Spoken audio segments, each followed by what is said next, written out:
जिंदाबाद जिंदाबाद जिंदाबाद जिंदाबाद जिंदाबाद जिंदाबाद जिंदाबाद जिंदाबाद नहीं चलेगी जिंदाबाद जिंदाबाद युवकता एकता जिंदाबाद जिंदाबाद जिंदाबाद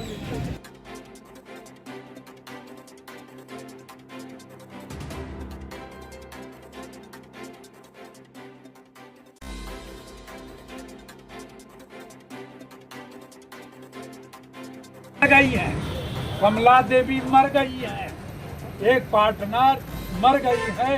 उस मरे व्यक्ति इसने रजिस्ट्री करवाया 63 का और कब्जा किया हमारा 63 सारी जमीन वहां से लेके और यहाँ तक हमारी जो सार्वजनिक खातेदारों की 2 भाइयों और 3 बहनों की जमीन है वहां से लेके यहाँ तक।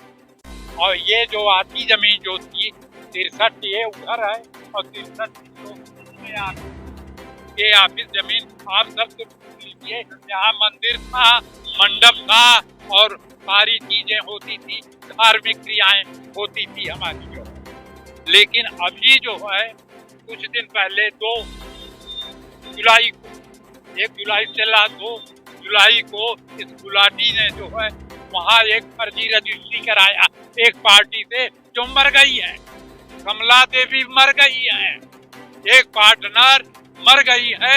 उस मरे व्यक्ति इसने रजिस्ट्री करवाया 63 का और कब्जा किया हमारा 63 का और मंदिर मंडप और ये सब झंडा तक तिरंगा तक बुलडोज कर दिया।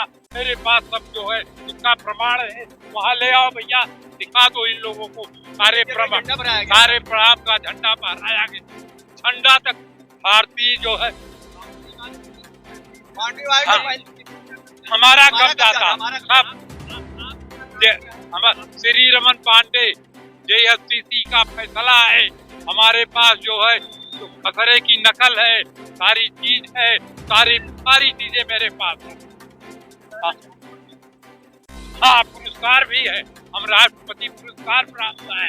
कभी भी किसी के साथ कोई अन्याय नहीं किया है, मैं लायक अफसर था, सारी चीजें थी जो है।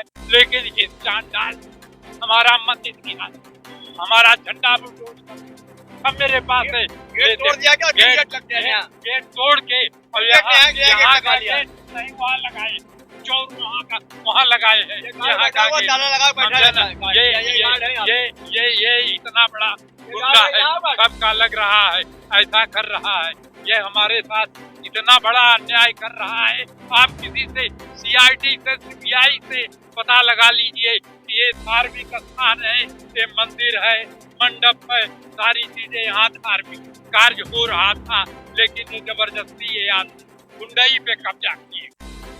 आप हाँ, हमारा नाम है भैया श्री रमन पांडे। हाँ, मैं ला अफसर भी था, मुझे जो है राष्ट्रपति पुरस्कार भी है। मैं रिटायरमेंट के बाद हाई कोर्ट में प्रैक्टिस भी करता हूँ, सारी चीजें करता हूँ। लेकिन इस गुंडे की वजह से हम परेशान।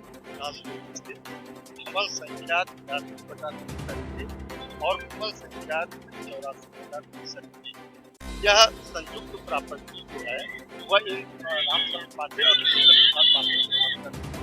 जिसमें फर्जी वसीयत के आधार पर ओंकारनाथ पार्टी की पुत्री ने कमल संख्या 83/63 पर अपना नामांतरण जो है वो नगर निगम में कराया, जिसके बाबत लघुवाद न्यायाधीश के यहाँ अपील संख्या 28/2010 पेंडिंग है। ऐसे ही इन्होंने 84/63 पर ओंकारनाथ त्रिपाठी की 2 पुत्रियां भावना शुक्ला और सुचिता त्रिपाठी ने फर्जी रिक्वेस्ट बिल के आधार पर इस पर भी नाम चढ़ाने में सफल, जिसके बाबत हमारे सुलोचन प्रसाद पांडे के बड़े पुत्र श्री रमन पांडे ने लघुवाद न्यायालय में अपील संख्या 94/2010 दाखिल किया, जिसमें माननीय लघुवाद न्यायालय इलाहाबाद प्रयागराज ने 21/10/20 को इनका नाम निरस्त करते हुए पुनः फाइल जोनल अधिकारी 3rd नगर निगम कटरा के यहाँ प्रत्यावर्तित किया, जिसके बाबत भवन संख्या 84/63 पर स्वर्गीय त्रिलोचन प्रसाद पांडे का नाम दर्ज हुआ। इस तथ्य के आलोक में ही किसी भी भवन संख्या 83/63 में जो खाली जमीन थी वह भवन संख्या 84/63 के रकबे को दर्शित करते हुए वंश गुलाटी पुत्र सतपाल गुलाटी ने अवैध और फर्जी बैनामा किया। उनका बैनामा प्रारंभतः शून्य है और उनका नामांतरण भी नहीं हुआ और ना ही नगर निगम में इनकी वरासत हुई। और इसके बाद इन्होंने इस भवन संख्या 84/63 के अंदर बने रामकृष्ण मंडपम मंदिर और भगवान श्री कृष्ण की मूर्ति और उस पर लगे भारत के तिरंगे झंडे को जमी दोज करते हुए सारी संपत्ति को लूटकारित करते हुए यहाँ से गायब कर दिया। और लूट करने के बाद इन्होंने बाउंड्री बनाकर यहाँ पर बाउंसरों को बैठाते हैं और भवन संख्या 84/63 के अस्तित्व को इन्होंने खत्म कर दिया। इसीलिए आज हमारे संपूर्ण अधिवक्ता समाज इस न्याय के लिए यहाँ पर उपस्थित होकर इनको न्याय दिलाने के लिए अपनी अहम उपस्थिति दर्ज किया, जिसमें माननीय उप जिलाधिकारी प्रयागराज ने एक संयुक्त टीम का गठन किया। उस गठन में उप जिलाधिकारी सदर प्रयागराज, नगर आयुक्त प्रयागराज और डीसीपी यानी पुलिस उपायुक्त प्रयागराज की एक संयुक्त टीम गठित करके भवन संख्या 83/63 और भवन संख्या 84/63 के सीमांकन की कार्रवाई के लिए आज यहाँ उपस्थित हुए।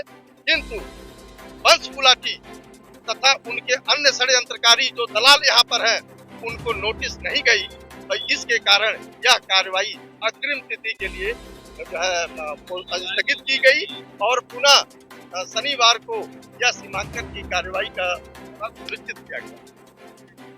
मैं Vinod Mishra, advocate high court Allahabad.